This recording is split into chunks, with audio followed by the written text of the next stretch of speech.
That should be good. Test. Check.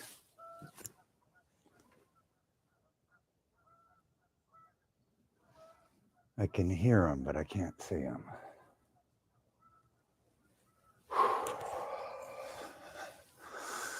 Good morning, wanderers.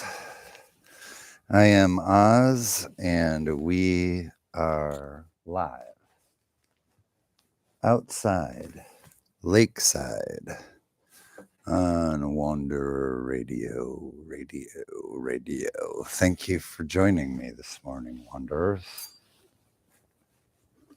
It's about 20 degrees here. I feel bundled up like that kid on A Christmas Story. I can't really move my arms very well, but there isn't any wind, so it's quite lovely out here. It's quite lovely out here. And today I am talking about what is good and what are not only good, but great, incredible, amazing reasons to believe or to consider the idea that this might all be a dream. If you distill down the words of sages and ascended masters and entire spiritual schools of thought, if you distill them down to the simplest terms, in a lot of cases, you could articulate it as saying, this is all a dream. And effectively, so many of these brilliant minds of the past have been trying to tell us in an infinite number of ways, this is all a dream. And a little bit later, I'm going to discuss some of the reasons why we would be inclined to resist that idea. But I want to start with the reasons, what's good about it.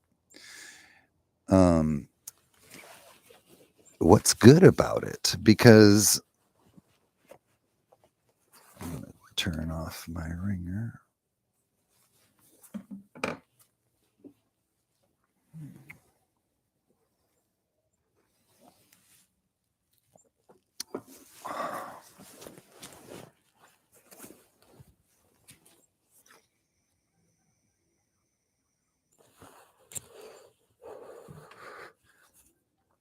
The reasons for the resistance are baked into the default beliefs that we enter into this reality and receive and navigate through.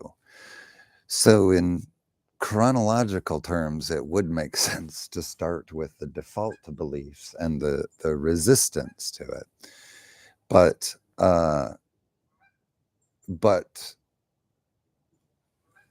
look at that guy. But anyway, all too often the reasons, and there are not just good, not just great, there are profoundly phenomenal, life-changing reasons why I believe there is value, very, very great value in considering this idea strongly. So first I would mention that, you hear this all the time. Someone just philosophizes in a moment and says, what if this is all a dream? Pretty much all of us have heard that at some point in our life. Well, this is all a dream. And it's just kind of like this mind wandering, this pontification. And it's just like, that's an interesting idea.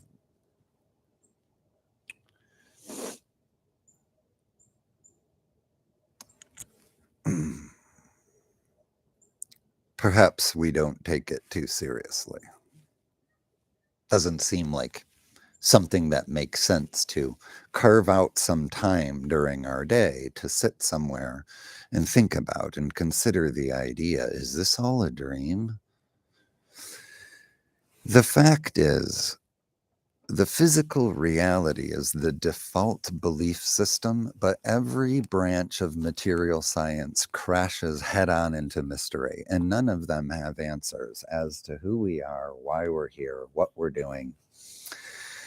They just keep telling us more and more about material sciences and getting deeper and deeper, but they're not getting closer to these fundamental truths, not in the material pathway that they're taking.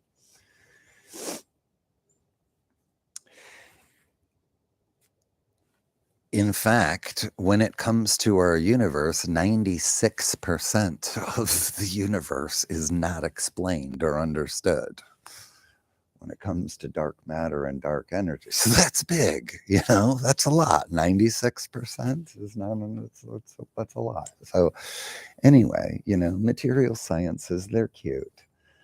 They're cute and they do cute projects and cute work.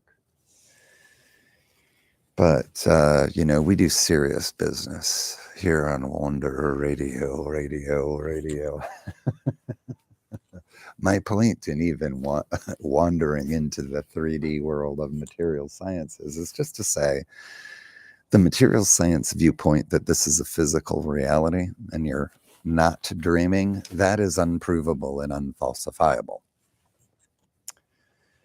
The challenge that is a feature, not a bug, has to do with our own free will and our own timing and our own awakening and all of that stuff. But the bottom line is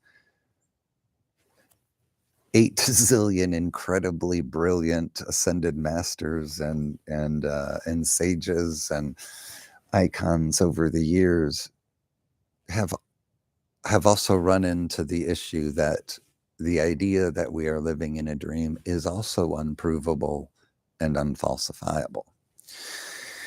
So, perhaps in their wisdom, they weren't trying to prove. I would guess that to be the case. Trying to prove isn't the point, and that's not what I'm doing here.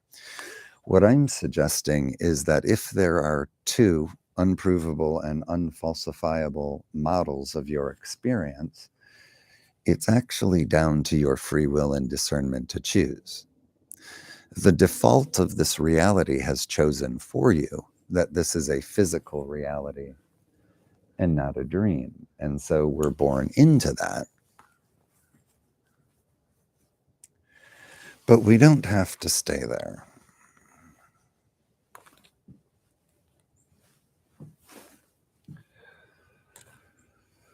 Just take in the lake for a moment here.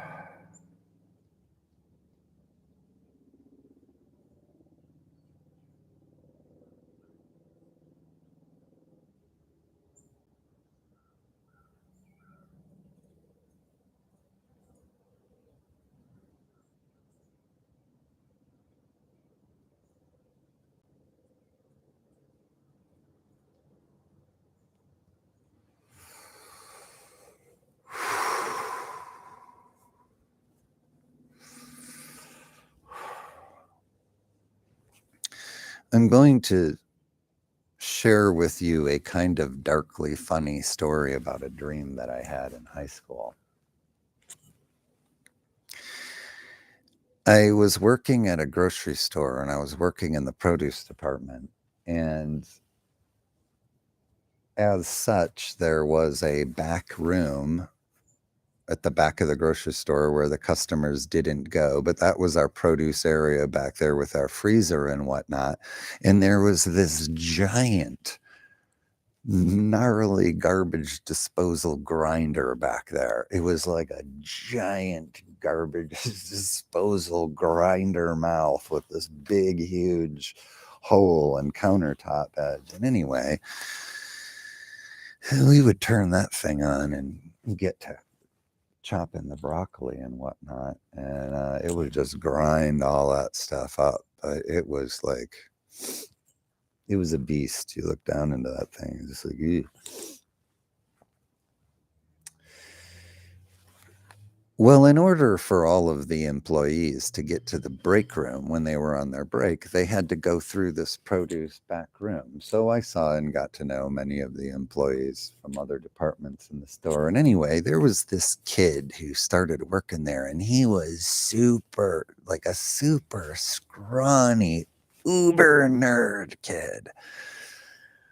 I think till this day, I've never seen a bigger nerd in my life. No judgment, but man, it was just a resonance of nerdiness. It was incredible.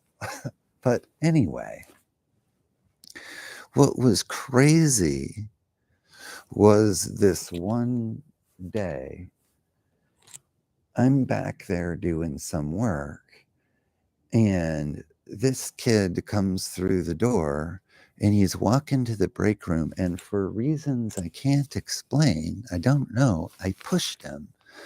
And he went into this garbage disposal thing, and he just went all the way down into it.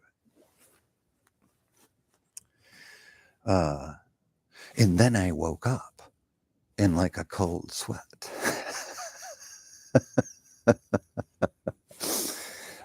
The job was real. The room in the Garbell, it was called. It's called a Garbell, a giant garbage disposal monstrosity. That's real. All of that's real. The kid is real. But the rest of what I'm describing to you is a dream that I had when I was in high school, at the time that I was working at this place, at the time that this was my day-to-day experience. That's when I also had this dream where I was there, and the kid who was working there at the time came walking through the door, and I pushed him for reasons I can't explain, and he went in the garbage. I was like, yeah. He was so scrawny, he just went right down that thing, you know. I was just like, you know.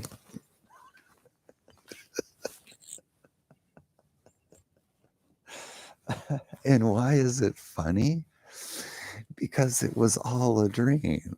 It's like I woke up and that didn't happen.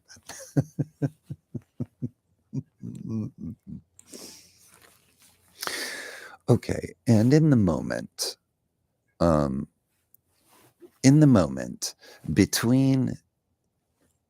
between myself doing the action as the dream character, I didn't immediately wake up.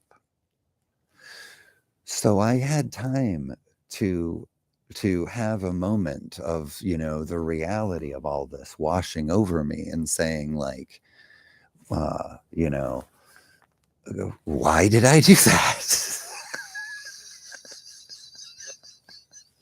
First of all, that was the first question my dream character was asking himself in the dream. Why did I just push him?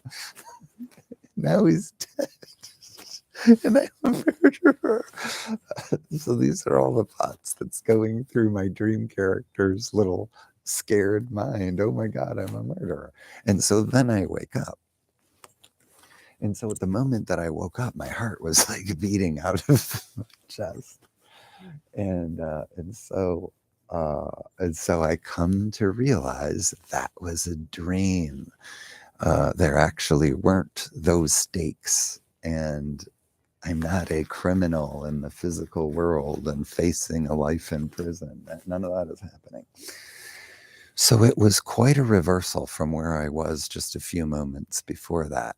And it was an amazing, miraculous experience to wake up out of that horribleness and be like, oh, good, oof. And so you might say the question is, was it worth it? Was the experience of the realization that that was a dream and I'm in this other place, the euphoria, I would say, that came with that realization, was that so euphoric and amazing that it was worth going through the traumatic dream? That would be hard to say, but I can say this.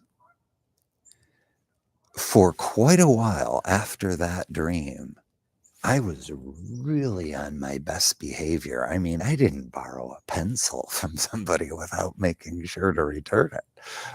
You know, I had, so in other words, even though the crime, so to speak, was a dream that I had, it nonetheless, in the moment, according to the way I define things, in the moment I was truly there, because when all is actually consciousness and all is actually in greatest truth awareness, that means wherever your awareness and your consciousness is where you are.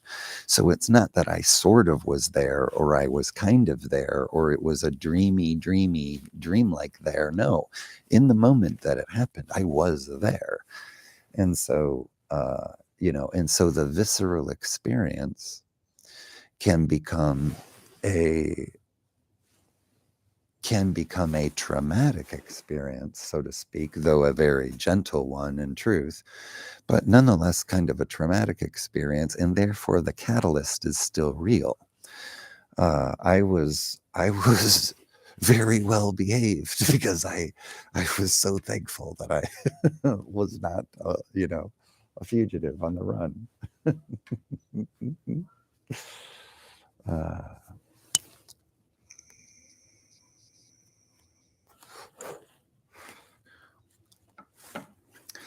Could it be that from another level of our beingness, everything that happens here is offered up as lesson in the same way that dream was lesson for me and had an impact on how I behaved and thought for quite some time after, probably till this day, probably had a permanent effect.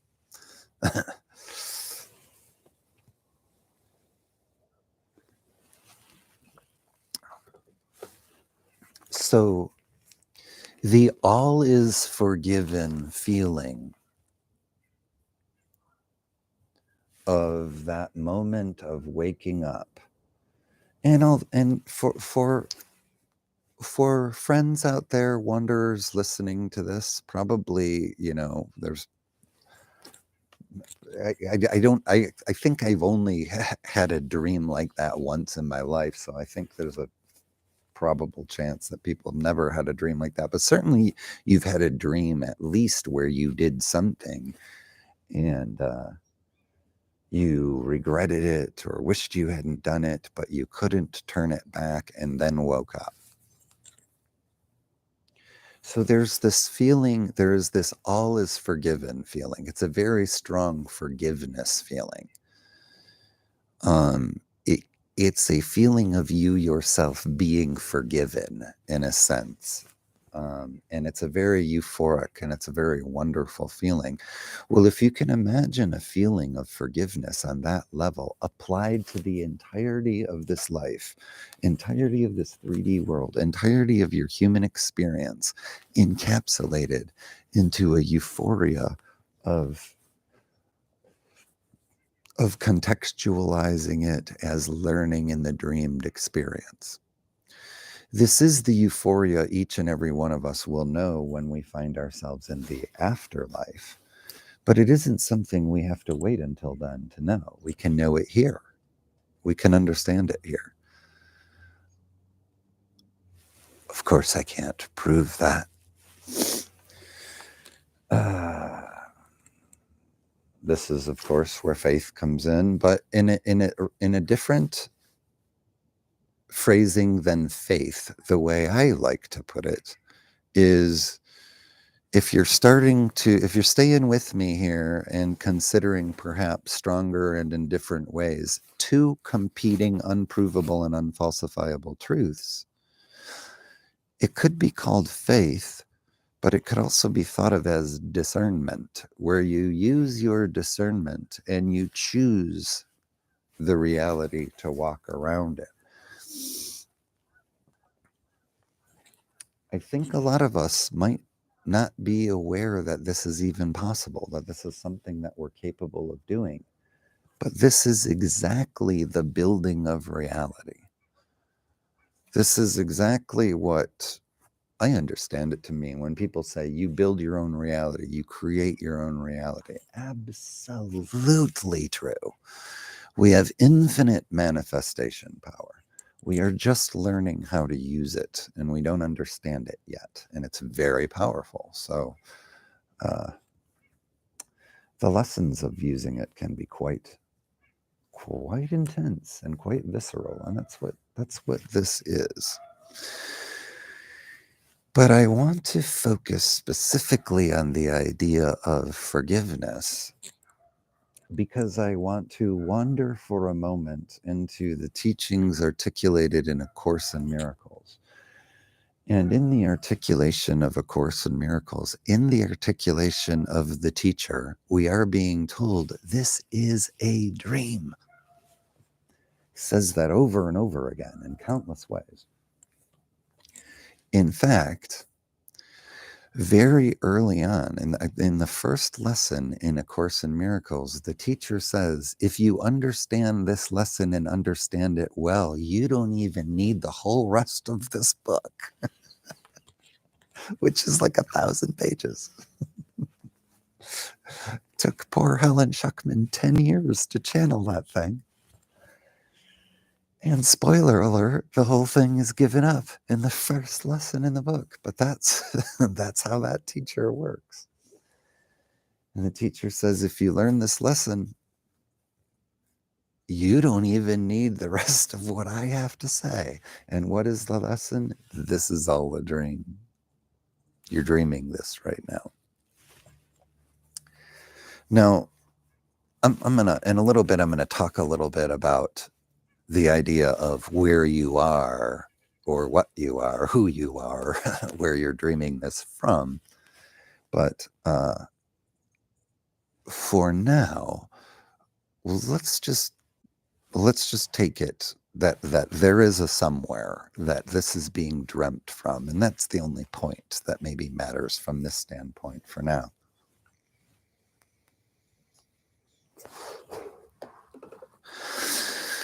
Why is the teacher in A Course in Miracles so emphatic about offering us a perspective that this is a dream? That is because, again, these are my distortions. This is my perspective, my articulation of A Course in Miracles. If you want the straight dirt, it's of course available to read straight from the teacher, but it is a big book. So anyway, the point is, in this first lesson, why does the dream matter? Forgiveness. That liberation in that peace, that rarely found euphoria that might be known seemingly in your life only at those incredibly rare times you wake up from those crazy dreams and you get that drip of euphoria and you go, whoa, that was a dream. Oh my God, I feel so good that I didn't do that. That is a very visceral, physical, physiological feeling of forgiveness. It's as if liquid forgiveness is literally flowing through your veins, and that's what you're feeling in that moment. It is the euphoria, the bliss, the kind of bliss that comes from that absolute forgiveness, but it doesn't have to be rare, says the teacher. Because if those rare moments come from little moments of realizing little things are dreams, what happens regarding that euphoria when everything is a dream? That is the peace that the teacher wishes to share in my articulation and understanding. So forgiveness is absolutely at the core of A Course in Miracles, and the dream is a pathway to it, because the teacher says that upon understanding the dream, one understands that every single thing perceived in this mortal creation is actually aspect of infinite eternal mind from outside it, entering into it. In other words, the mechanic is exactly what we would understand as a dream. A dream entered into, in fact, willfully entered into, for the purposes of knowing the self.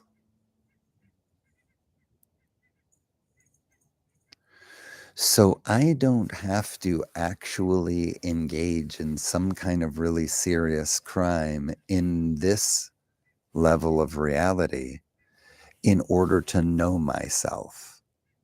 In other words, to know where my compass is pointing. Is my compass pointing at criminal activity, violence and brutality and things like that, or is it pointed toward unity and peace and love and joy?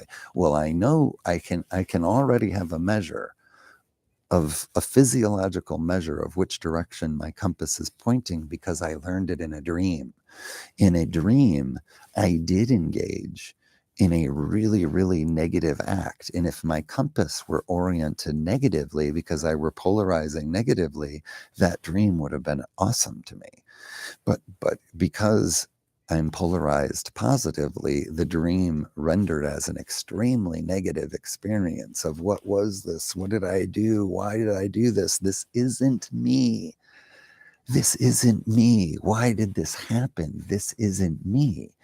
And then I woke up and it was like, yes, that's right. It isn't you.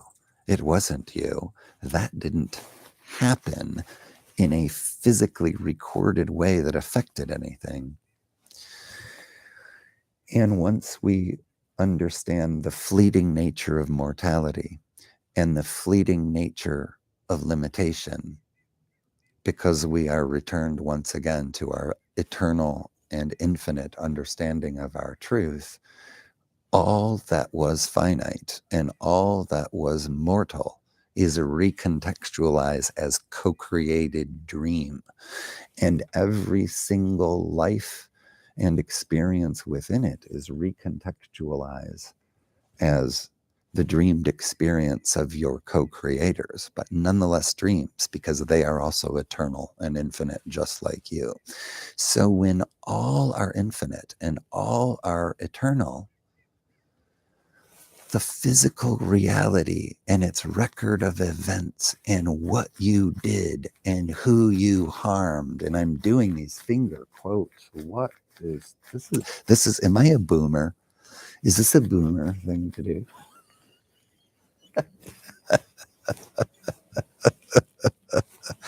I don't care. It works. I'm a communicator. That's what I care about. And you get what I'm saying when I'm doing that.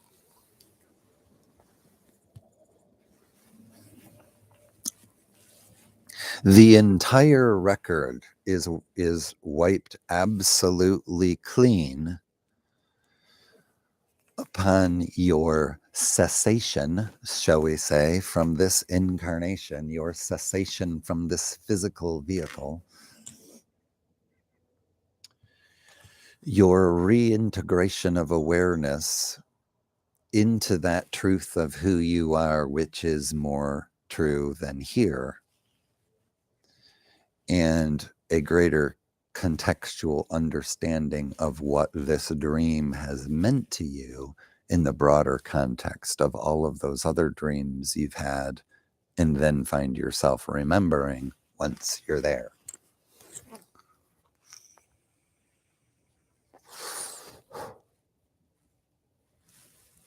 So where is there? Sometimes I like to lean in for drama. Get a little bass going in the voice. Where is there?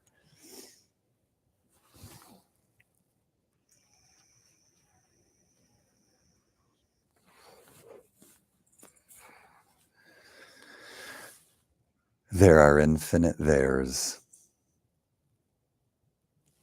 But I'm going to describe just a few of them because you can have a sense of it. You can have a certain understanding of it. And I'm going to demonstrate that here. I'm going to describe a few archetypes of my understanding of how we, as an entire population and all that is alive here in the creation, how are we getting here from there? Where is there? If this is a dream. And so walk with me, wander with me here into this place that we're going to go. That place from which you dream this one. And I'm going to ask you to search yourself, search your personal interests, search your history, search your heroes, search those you align with, the lifestyle you align with, the things that fascinate you. Consider all of this as I discuss these archetypes, and you might start getting an idea of where you're dreaming this all from. And then I'll contextualize that. Per my discernments and my articulations, I don't have truths. I have offerings to share. Whether they're true for you is down to your discernment, which I do not judge. I entrust you as the God King of your discernment and truth, rightfully seated in the throne, just as I am the God King of my truth, rightfully seated in my throne. Ain't nobody get in on my watch that I don't want. That's how you manage the media game and the global events game and the dramas that unfold and all of that stuff. All of these people are arguing about this subjective truth and what is truth and forcing truth to be your truth. But you know what? No matter how much money and power anyone done got, no matter how many of them there are, you are the God King of your truth. And the wisest among those that would try to make your truth theirs, the wisest among them know at the end of the day, they can't make it happen, much as they would love to. You are the God King of your truth, as every single one of us is. And when I say that, and I'll leave it to you to unpack and extrapolate that. That's not really a path. Maybe it's a path for later, but it's not the path for now. But the point is, if you extrapolate it far enough, you find that there are many ways that initially seems like a bug, and you just sit in it and stay with it for a long enough time, and you understand that it is a feature in my articulation, per my discernment. It is good. Of course, I'm a non-dual thinker, so I will seek out the pathway of non-duality, but it is a good that each and every one of us is absolute God King of our truth.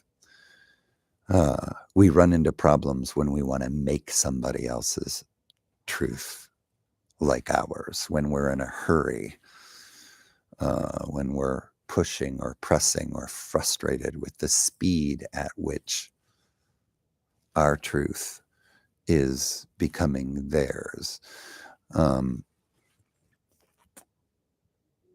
We need patience and peace. Respecting each and every entity as their own God King of their own unique truth per what they've discerned in all of their experience. That's a beautiful thing. When we drill down to it. So anyway, I'm not sure exactly what set me about that wandering, but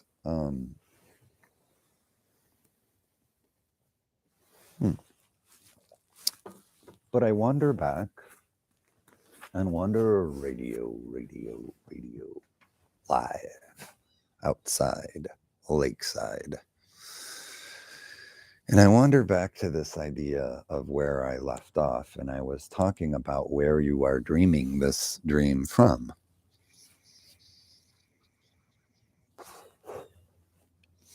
And I think I went on that diatribe about discernment and free will because this isn't something that anyone's going to be able to present you a checklist or paper or blood test or some sort of website. You send your blood sample in. This is just something that's going to be down to your own discernment and resonance.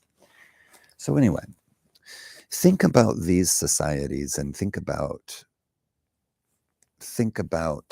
if any of these archetypes have a stronger resonance for you than others. This is just 3 of infinite archetypes, but I think it's a helpful mental model to just imagine some of them. The first one I would call something of an Atlantean type of culture. A lot of crystal pyramids, a lot of crystal healing and organic healing, a lot of megaliths, a lot of vibration, frequency work, and resonance. And the people of this society, desiring to do work in a particular reality that they've come to understand as a place for work, gather around a crystal pyramid and they meditate.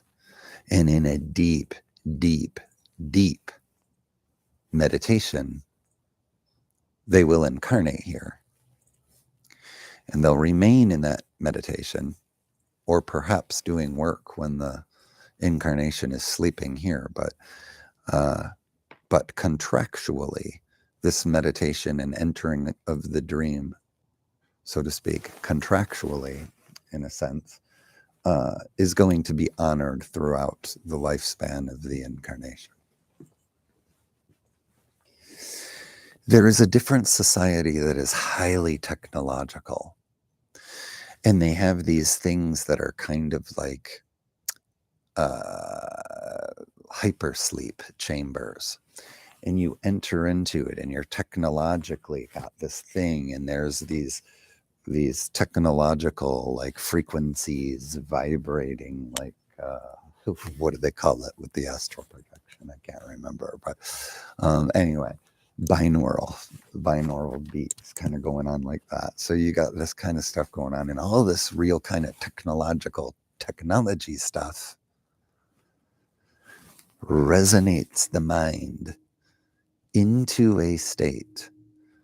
And when one desires to and enters into a contract in this society, aware of another reality where work can be done that the entity desires to do in the love and light of their infinite creator, in the oneness and unity of all that is, they enter into a hypersleep chamber, and they find themselves incarnating here. And maybe they're in hypersleep the whole time, or maybe they wake up when the incarnation is asleep in the experience here. But regardless, their contract, so to speak, in whatever technological form that might have, would involve returning to this experience as much as needed to complete the lifespan of the incarnation. Here's a third one. Imagine these glorious grassy meadows, effectively an infinite hillsides, like an infinite green ocean, and a glorious sun shining. And if you walk around on these pastures, you'll find there's all of these cutouts that are on these posts up toward the sun. And what they do is they cast a giant shadow. And so all across the meadow are all of these different shapes created by these different cutouts. They're all different. And in the sun and shade created by these different shapes in the grass, people are sleeping. And you walk along this beautiful place, feeling wonderful and feeling lovely. And you encounter people who are waking up from different dreams that they've had here. Others are finding places to go to sleep, and you're talking to people. You have a very strong sense of your infinite eternal nature while you're doing all of this. So this is all very peaceful. And you wander upon one of these grassy hillsides, and there's a post, and there's a design of the yin-yang symbol. And it's casting a shadow and light of the yin-yang giant on this grassy meadow, and thousands of people Who knows how many? Can't even count them. They're sleeping in the pattern of this yin-yang.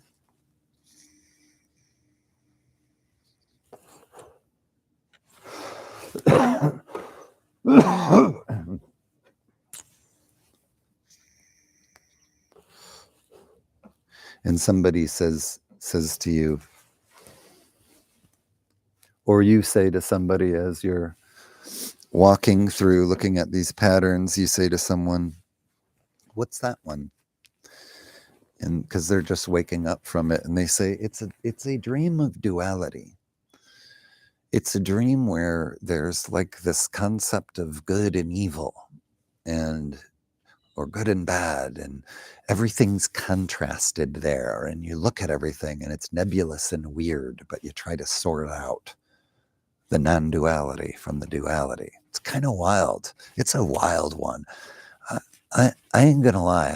I'm taking a breather after that one. I'm gonna go to the concessions for a while. Maybe rent a tube and go around the lazy river a few times before entering another dream. Certainly not one that intense.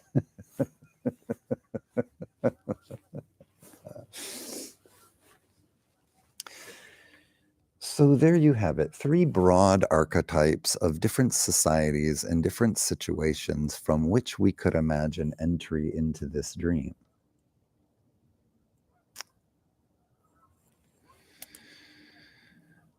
I think it works something like that, given the particular nature of this dream. But I'm going to add to it this. I said I was going to contextualize even that.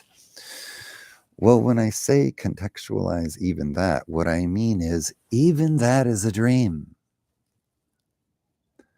And it might be many thousands or millions of years at a particular level. I don't know how long it takes, but what you will ultimately do, whether you find yourself in the Atlantean society or the technological society or the snoozing on the prairie society, whatever it is, wherever that is,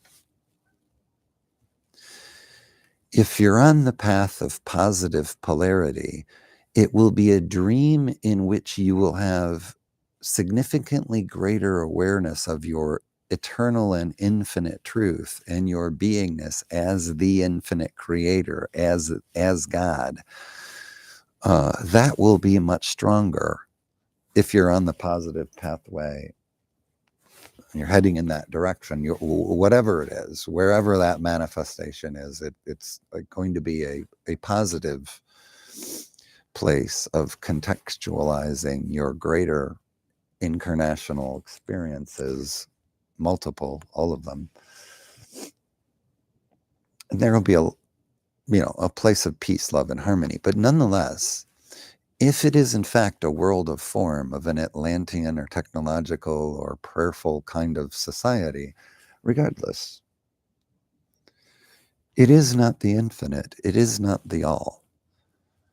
And therefore, the exact same articulation is going to eventually settle into us there in that place of being when another says to us, yeah, but this is all a dream. Really? But I thought, I woke up from that crazy dream of Earth and all that reincarnating down there, all of those dreams. I woke up and then I'm in this place and I know and this is a dream too.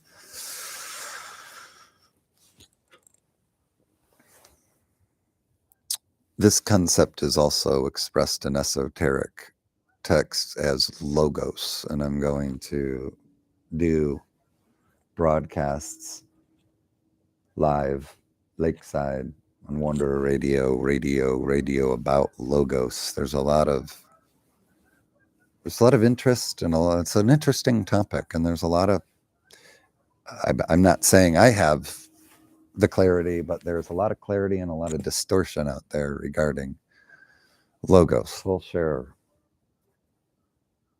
my understandings and how they relate to dreams within dreams and what this all means.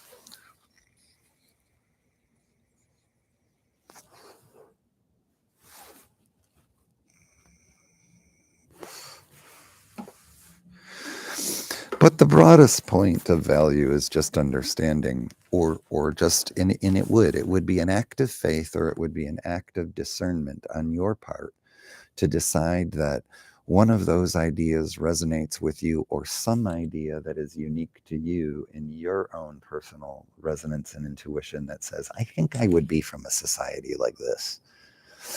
I think I'm from a society of turtles, and they hibernate for a very long time. And during that hibernation, they experience incarnations in different realms like this one. Who knows? It could be anything. So what that looks like is up to you to imagine, or you could try to just embrace or engage with the formless, infinite, and eternal nature of it, which is the even bigger point and greater truth. But all of it would be with the goal of absolute forgiveness of everybody else, forgiveness of the entire creation, forgiveness of the entire self, the euphoria of forgiveness that would come with looking at the whole thing in a context of going, I don't have to wait until I get to that next level to know that there is a next level. All that matters is this is a dream. And therefore, I contextualize what I experience and have experienced into a dream.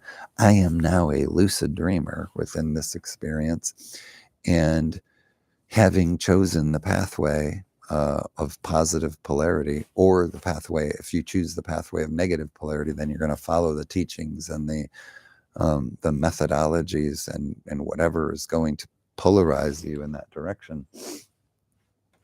But in polarizing positively, they're all that we need is a discernment or a faith that this is a dream, and then to really settle into that, into a way that it's not an intellectual philosophical concept, but that for even a moment, and the emotional level of feeling, wow, look at that sun coming up on those trees over there.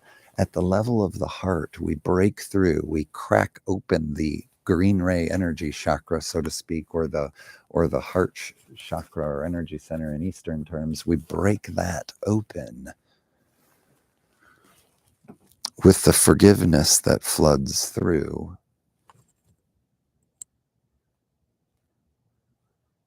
When all is, in terms that the teacher in A Course in Miracles would use, all is forgiven, because, as the teacher says, nothing ever happened. And if I'm going to add my articulation to that, what the teacher means is not to minimize your experience. Your experience did happen because your mind did come here for some infinite eternal now, in an act of learning and experience, in an act of dreaming. But when you think about a physical reality and some sort of a record that has meaning in a justice sense or a karmic sense, or that can all be released. If effectively the teacher is saying all of what you might understand as karma is instantly released.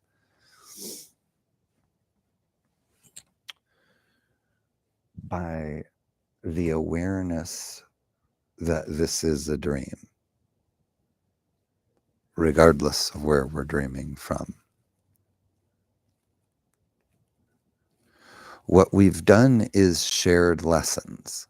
Sometimes we've shared confused dreams. Sometimes we've even shared nightmares in this place.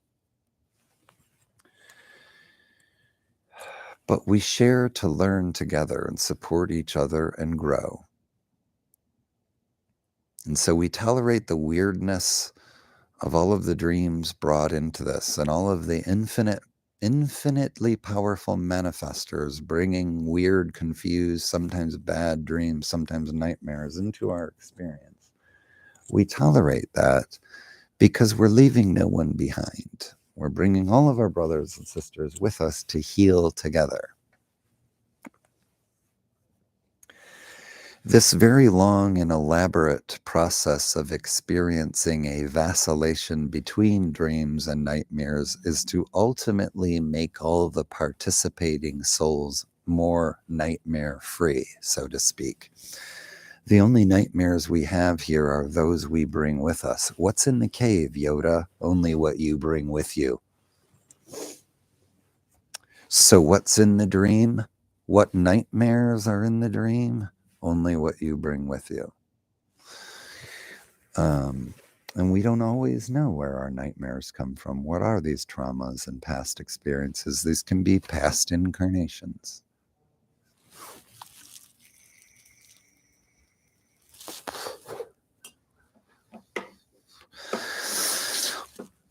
So at the start, I said I was going to mention the aspects of our resistance to this idea. Where does the resistance come from? Well, the resistance comes from the idea that we're born into a default material science, material understanding, physical reality idea in which all is a matter of physical record with a local justice and a cosmic karma correcting these things and self-correcting these things, and the buildup of incredible karma can mean an incredible amount of time as this karma is resolved per some sort of cosmic justice. This is all the default that we're born into, the material reality.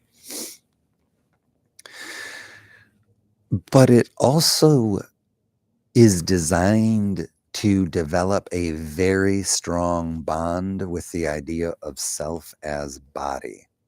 So this whole reinforced narrative that is constantly resonating in our experience here that says this is a physical reality with karma and evil and all of that stuff, that's all very intimately connected with the idea that you are your body. And when we understand ourselves as 100% consciousness, 0% body, it changes the paradigms of fear. It changes the paradigms of record and karma. All is recontextualized as learning. And it is possible to connect with our infinite eternal perspective while we're still here. That is effectively the state of what I often call lucid dreaming. You're here and you're in it, but you're dreaming. And so now I'm talking about, I've talked about the positive reasons, and then I'm talking about the resistance in the context of the body, but more importantly, surrounding this idea that we are the body.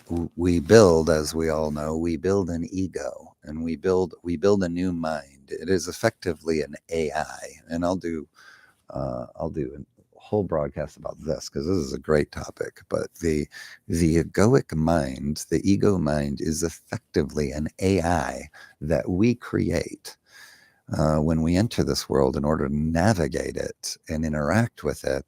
And then at a certain point, we confuse ourselves with the AI, and then we become the AI, kind of, in a sense, confused and a little bit lost in our own creation. That is the ego mind. But with the ego mind also comes the ego story. And the story of this adventure that you've been having as the dream character within the dream. Well, sometimes we really like the story. Sometimes we really like the character. Sometimes we're really attached to the permanence or the global or cosmic reverberating effect of what our actions and deeds do within this physical reality of record.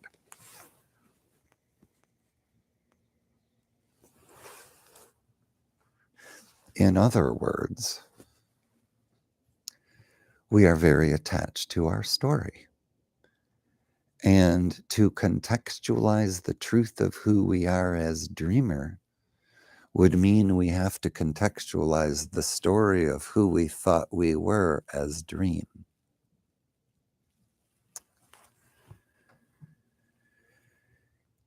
And from my personal perspective and my personal journey on this path, I would share that one of the reasons that this this has been this isn't a light switch. For me, it hasn't been. We gradually take this from an intellectual or philosophical idea that we willfully discern to be truth and embrace as truth. It then takes time to integrate, a lot of time of living in that space. But that is the manner by which we pressure and crystallize the underlying mind or consciousness that is rendering the belief system. So we build the plane while we fly it. We tinker with the engine while we're driving.